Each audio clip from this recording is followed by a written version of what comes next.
Graça e paz, bom dia para vocês. Você que está nos acompanhando, nos assistindo, nos ouvindo nessa quinta-feira. Que o Eterno nos abençoe, que o Eterno nos guarde, nos dê graça, sabedoria e revelação de quem Ele é na vida de cada um de nós. Eu te convido a meditar na palavra que está em 2 Samuel, capítulo 6. Mais uma vez, Davi reuniu todos os escolhidos de Israel em número de 30.000. Davi se levantou e com todo o povo que tinha consigo partiu para Baalá de Judá, para de lá trazer a arca de Deus diante do qual se invoca o nome do Senhor dos Exércitos, que se assenta acima dos querubins. Puseram a arca de Deus numa carroça de bois novo e a levaram da casa de Abinadab, que ficava numa colina. Uzá e Aiô, filhos de Abinadab, conduziram aquela carroça. Levaram a carroça de bois com a arca de Deus da casa de Abinadab, que ficava na colina, e Aiô ia adiante da arca. Davi e toda a casa de Israel se alegravam diante do Senhor, com todo tipo de instrumentos de madeira de faia, com harpas, libras, tamborins, pandeiros e símbolos. Quando chegaram à eira de Nacon, Uzá estendeu a mão para segurar a arca de Deus, porque os bois tropeçaram. Então a ira do Senhor se acendeu contra Uzá, e Deus o feriu ali por esta irreverência. E Uzá morreu ali, ao lado da arca de Deus. Davi ficou irado, porque o Senhor havia irrompido contra Uzá, e chamou aquele lugar de Pérez Uzá, até o dia de hoje. Naquele dia Davi teve medo do Senhor e disse: Como poderei levar comigo a arca do Senhor? Davi não quis levar a arca do Senhor para junto de si, na cidade de Davi, mas fez com que fosse levada para a casa de Obed-edom, o geteu. Assim a arca do Senhor ficou na casa de Obed-edom, o geteu, durante 3 meses, e o Senhor o abençoou e toda a sua casa. Avisaram ao rei Davi, dizendo: O Senhor abençoou a casa de Obed-edom e tudo o que ele tem por causa da arca de Deus. Então Davi foi e com alegria trouxe a arca de Deus da casa de Obed-edom à cidade de Davi. Quando os que levavam a arca do Senhor tinham dado 6 passos, Davi sacrificava um boi e um animal gordo. Davi dançava com todas as suas forças diante do Senhor. Ele estava cingido de uma estola sacerdotal de linho. Assim Davi, com todo Israel, levou a arca do Senhor com júbilo e ao som de trombetas. Quando a arca do Senhor estava entrando na cidade de Davi, Mical, filha de Saul, olhou pela janela. E ao ver o rei Davi, que ia saltando e dançando diante do Senhor, ela o desprezou em seu coração. Amém. Palavra que nós temos para hoje. Essa passagem é muito conhecida, muito pregada, muito estudada.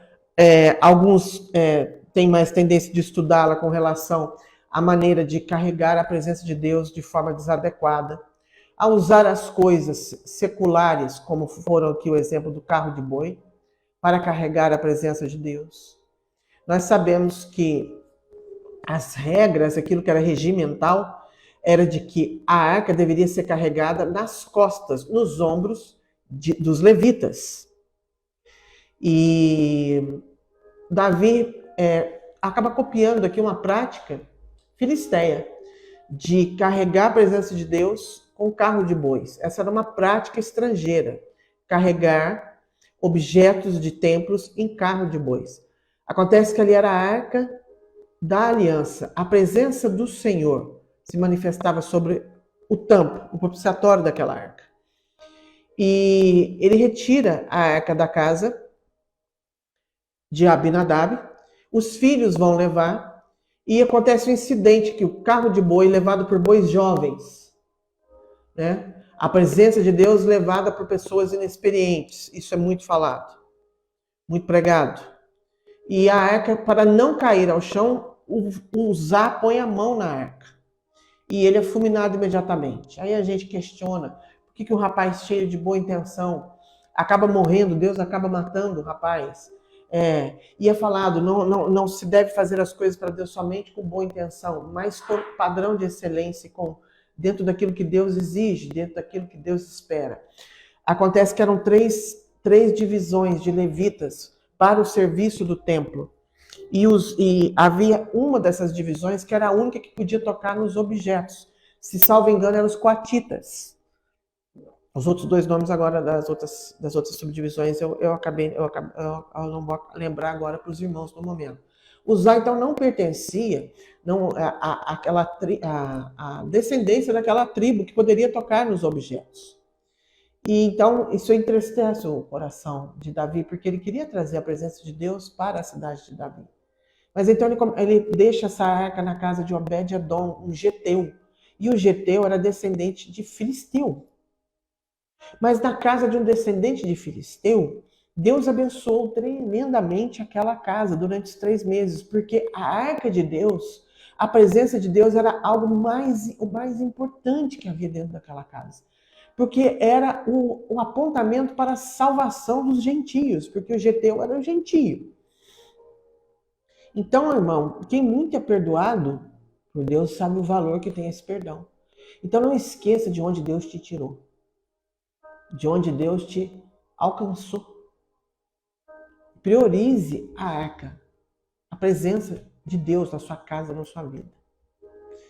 Davi é informado do que tinha acontecido dentro da casa de Obed-edom, porque a arca estava lá. Então eu falo, agora é hora da gente voltar e buscar a arca do Senhor e trazer até a cidade de Davi.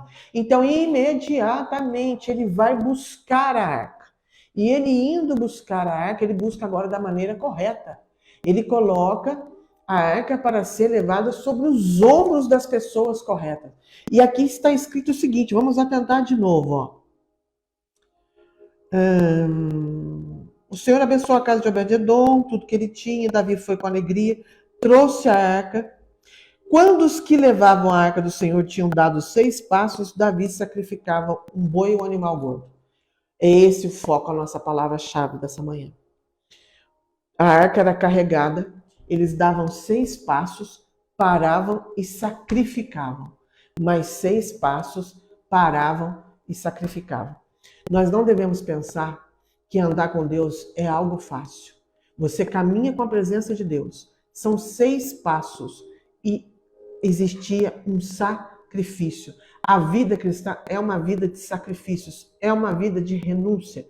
É assim, sem santidade ninguém poderá contemplar, ver a Deus. Os 6 passos, o número 6, aponta para aquilo que é do homem, aquilo que é humano, porque o 7º é a perfeição, é o número de Deus. Então nós caminhamos naquilo que é humano, mesmo estando com a presença de Deus, irmãos, a gente corre esse risco. E a gente tem que parar, erigir altar e sacrificar. É isso que nos mantém no foco, no cerne, no centro da presença de Deus. Porque senão a gente corre o risco de carregar a presença de Deus em cima daquilo que é humano, em cima de estratégia humana, em cima de sofismas humanos. Então não existe um caminhar e uma revelação plena da presença de Deus e do que a presença de Deus traz, se não houver de nós o sacrifício. Isso é muito importante.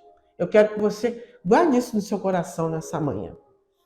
Nós precisamos sacrificar nosso eu, nossa carne, nossas vontades.